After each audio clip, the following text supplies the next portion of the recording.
the members of the SPR know Dr. Palmer. He gave a lecture 4 years ago on what his main topic is, and I see he hasn't got his books here to show you. Oh, they are there. They are very well worth considering. His main area of research has been in what he calls the science of spirit possession, and he is indeed one of the most active members of the society in cultivating and making the subject more acceptable to a rather dull scientific community. I myself can't overemphasize the importance of this work to psychical research. And he is tonight going to give a talk on something which, again, is,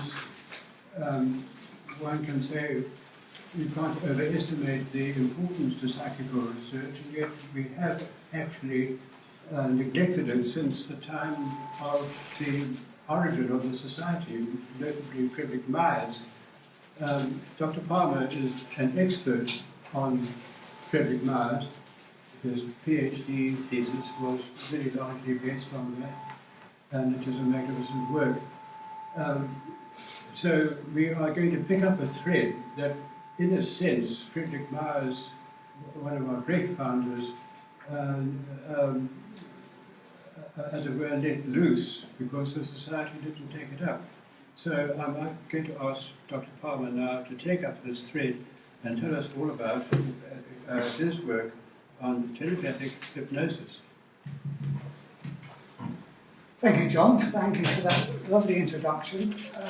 It's a pleasure to be here, and I'm honoured to be invited by the Society to give this presentation. I'm going to give you a very, very brief history of the research that's been conducted in telepathic hypnosis, and for that I'm going to use the PowerPoint just to remind me of the major stepping stones on that research. But more importantly than that, and that just provides us with the foundation, more importantly than that, I'm going to present 3 case studies of real life cases where telepathic hypnosis has been used in the therapeutic context with patients that are considered by medicine to be amongst the most difficult to treat, those people diagnosed with psychosis, schizophrenia, and such like. So, and I'm going to go through this presentation as quickly as possible because I want to allow plenty of time at the end for us to have a debate, not just questions, but let's discuss this and let's look at the implications. So I'm just going to start with tracing the history.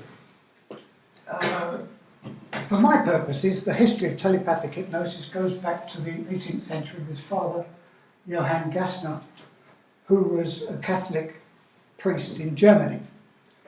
And he was reputed to be the most powerful healer and exorcist in all of Christendom, to the extent that the Pope summoned him and ordered him to adopt a lower profile, to go away back to his parish and work quietly because he was drawing too much attention to himself. Now, with the emergence of the scientific enlightenment, questions were being asked about how was he so successful? He would heal literally thousands of people in the 18th century equivalent of Wembley Stadium. So scientifically minded inquirers asked questions. Is this genuine religious exorcism? Is this the power of prayer? Is this mass hypnosis or mass hysteria? Is this the power of suggestion for a gullible public? Is this the power of expectation in a gullible public? And using modern scientific terminology, is this placebo? So these were the questions that were being asked. Now, in answer to try and address some of these questions, along comes Franz Mesmer, I'm sure you've all heard of, and he challenged openly Father Gassner and said, what he can do, I can do, and I'll prove it. And he did, he proved it. He proved that he had enormous healing powers with his techniques, which he claimed were scientific. He wasn't using religion at all. And he names the energy that connects all living things and all people, the therapist and the patient, he named that energy as animal magnetism. So this is a significant stepping stone on this journey of research into this topic. The next stepping stone is Marquis de Puysegur, who was a disciple of Mesmer. He was a French aristocrat, and because of his work, he actually escaped the guillotine, because he was a well-loved, liked man as a healer. And he began to notice strange things. When people who would come to him for help would appear for treatment already in an altered state of consciousness, already in a trance. And the Marquis thought, how does this happen? It must be something to do with my connection with the patient whilst I'm thinking about him as he's on his way. And this is what he wrote about it. This is the kind of thing that's impossible to prove by rational argument, and for which experience alone can provide certainty. Now, out of all his writings, I've chosen that one quotation from the Marquis, because for me, it provides us with the foundation for this discussion, this debate, this argument between rational logic on the one hand and the value of experience on the other.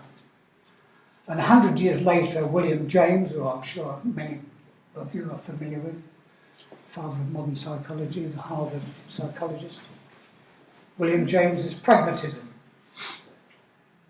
declared you cannot exclude experience from scientific inquiry in psychology and philosophy, and especially with regard to mystical experience. But the Marquis' observation is the first record I found in my research of that argument for experience. Now we come to Frederick Myers, who John mentioned. Frederick Myers spent 20 years gathering evidence to support the hypothesis that the personality survives the death of the body. And it was well established. And it's been well established since by people who acknowledge the value of his research. But as a side issue, perhaps, and part of his investigation, he became interested in this power of suggestion, power of expectation, going back to Father Gassner and the mass healing. So what was this power of suggestion? And how did it work? And was there something else that went beyond the power of suggestion? And this is what he wrote.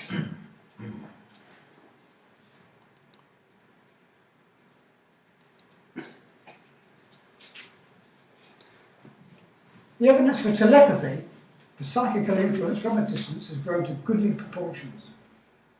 For a new form of experiment has been found possible from which the influence of suggestion can be entirely excluded.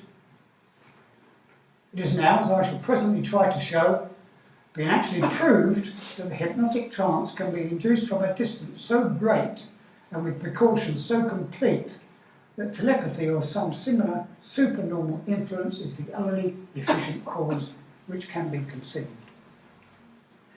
Now, Myers was fortunate to be able to witness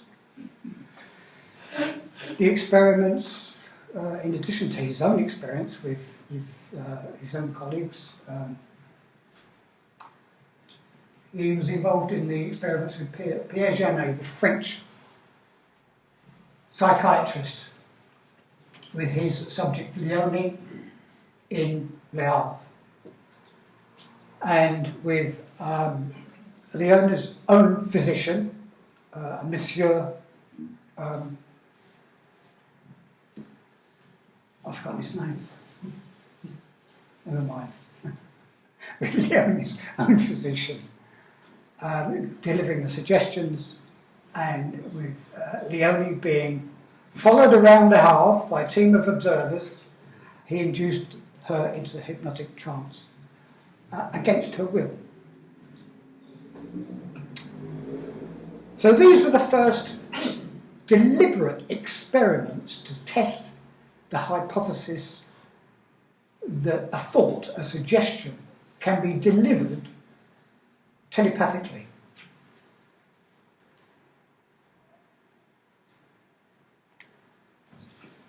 This was Myers' assertion.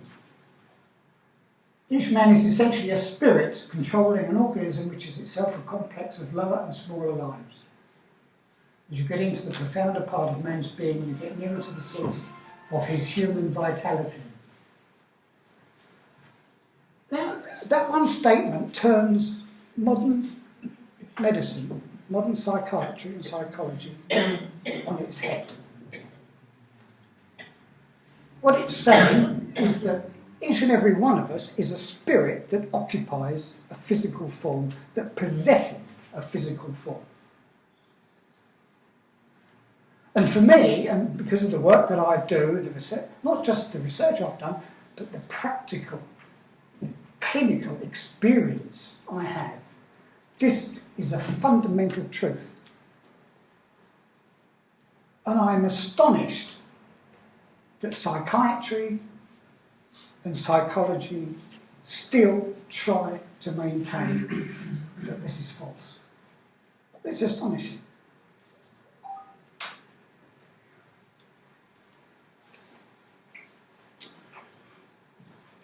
Dr. John Elliotson was a surgeon, and he used mesmerism for pain-free surgery at the Middlesex Hospital in London before chemical anaesthetics were invented.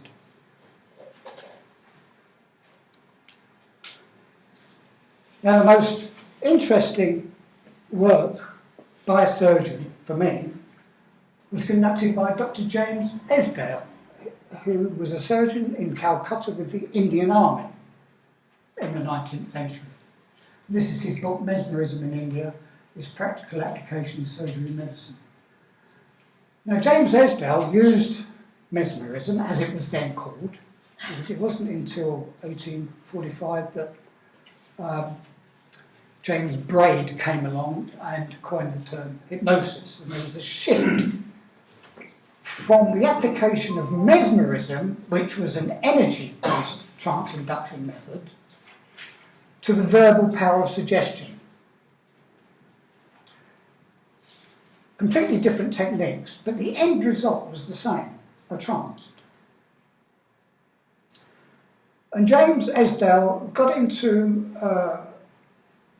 correspondence with James Braid about the power of suggestion, and wrote to him and said, look, I've conducted more than 300 surgical operations using trance, but the way I induce that trance is I just think about the patient whilst he's in another room being visited by his relatives.